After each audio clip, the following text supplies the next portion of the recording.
Devens and Dee are so insulated and safe. I know Jeff Probst and his micro penis is loving this, thinking about new terrible twists to make Survivor worse based on this season.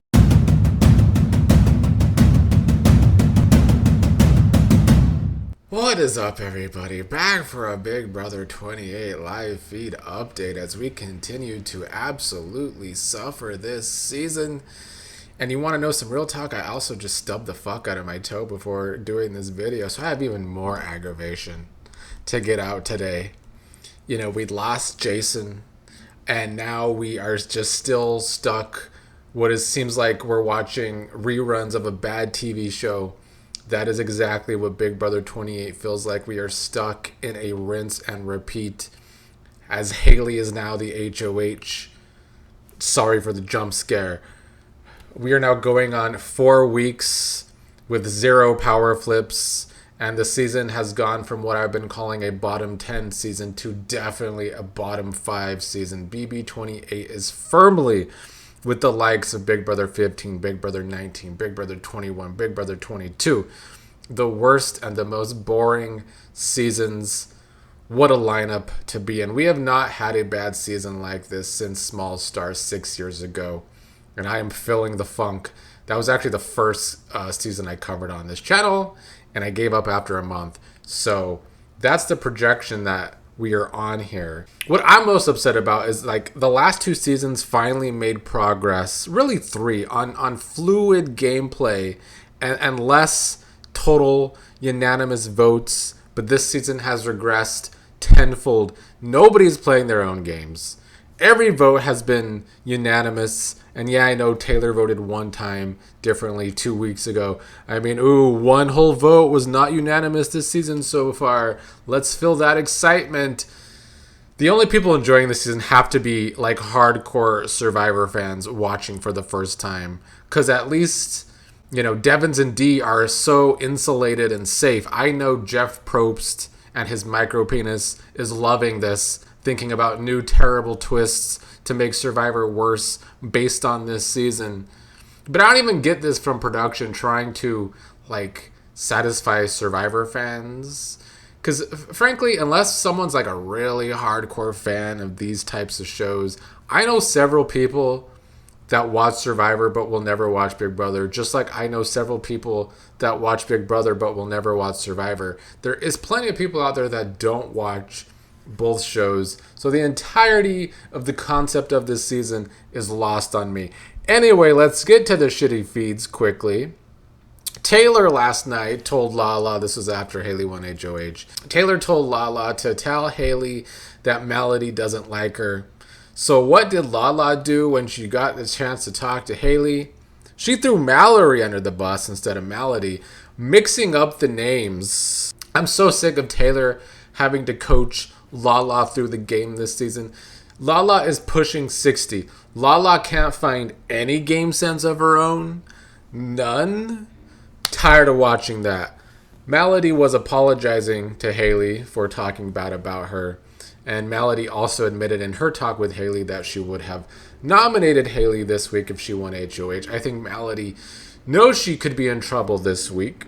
Melody was upset when Haley won HOH, telling Drew and others that this is why she wanted to keep Jason, but she sure did not fight for it hard enough, now did she? Lyric was leaking like a faucet to Haley to save herself, even though she was not even one of Haley's targets this week. Anyway, Lyric threw everyone under the bus that was not in the Hateful 8 alliance. Lyric told Haley that her bestie, Mallory, told her that she was going to put Haley on the block this week. Lyric told Haley if she wins HOH and Haley asked her to put up Mallory and Melody on the block, she will do it. Well, yay, that's fun if Lyric wins HOH. Now, hopefully she's just giving lip service here, but I don't think she is. I think Lyric has given up and wants to just be at the bottom of a big alliance too. Riveting. Really riveting stuff. Really riveting gameplay.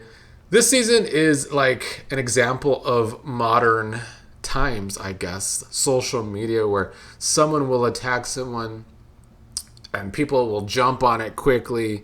because it's the cool thing to do. We see that with the alumni on Chat BCC this season, just trying to always jump on the popular opinion like a bunch of sheep. This is something that just happens in modern times, I guess, because using this past season of Love Island as an example for those of you that watch both shows, a person named Anaya on that show was getting flack before the season even started. People didn't like her hair. Oh my God, they didn't like her hair. So she got so much shit as the season went along. People started to try and find anything wrong with her to talk about.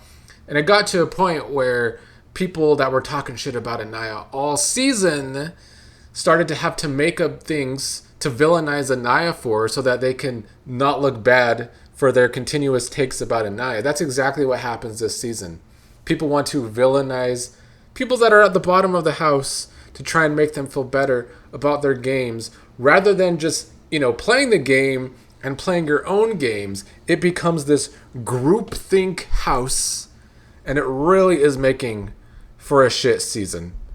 Taylor seems to be Haley's, target. Lala somewhat made up with Haley right on time, I guess, because the only two people Haley has targeted all game is the two black women. Plus, the egg-shaped Karen and the home-wrecking Karen D have been on their Taylor has winner all over her spill for the past week, so that, of course, grows Taylor's target. Haley's plan is to nominate Taylor, Melody, and Drew. And her plan is to tell Drew that he is a pawn, but also tell Drew that he is losing trust with people. I don't know how that's going to go with Drew. It's not a great idea from Haley if she's going to tell Drew he's a pawn, but then tell Drew people are losing trust with him. So Drew's going to get this scared straight talk, and I still have zero faith in Drew that this is going to wake him up, because we all know that Drew is a big puss, and he will probably just fall in line. Dee and Devens were talking to the camera, asking America to vote Dee for the power. Dee said she wishes she knew who America didn't like, who America hated, so that they could go after them. And this was just more performative pleading for votes, like Dee doesn't know that she is aligned with three people in the red corner that would be disliked. Dee knows that. She's full of shit, but Dee will still likely get the power. From all the polls that are usually accurate, it seemed like only Drew and Jason were the only people getting votes with Dee. So it will either be Dee or Drew getting the power. Drew getting the power, like, it isn't a game-changing thing in my opinion, because A, he's a puss, but B, most of the powers left suck. The coin flip to be an HOH takeover is like the only power that could shake up this week. But would Drew really shake up this week? I have zero faith in Drew and his little pebbles. The only other power I remember is the have-not pass. I don't even remember the other three powers, and I'm not going to look them up because I genuinely don't care. And Dee's probably just going to get it anyway. So, yeah, Jason leaving was not what was worst for Drew and Barrett, which is all I wanted. And Jason going is terrible for feeds. Like, we are stuck with a bunch of losers. I'm convinced that Barrett will never wake up. That Barrett will just do nothing this entire game. The true furniture of the season is supposed to be this super duper fan Barrett. I believe that Barrett genuinely thinks that he will get to the end against a vet and get the vote to win, because a vet won't get the vote, right? That's what Barrett's been asking for the past week. A vet's not going to get a vote at the end, right? That is literally the only strategy I have heard from Barrett the past 2 weeks. Because Barrett just stands for nothing. Barrett is the same person that came into the house for the first week of feeds talking about he only has gay friends, paid the only gay guy in the house dust. Having this besties talk with Mallory, the only person outside of the big alliance that he feels at the bottom of, was willing to vote her out over the past week.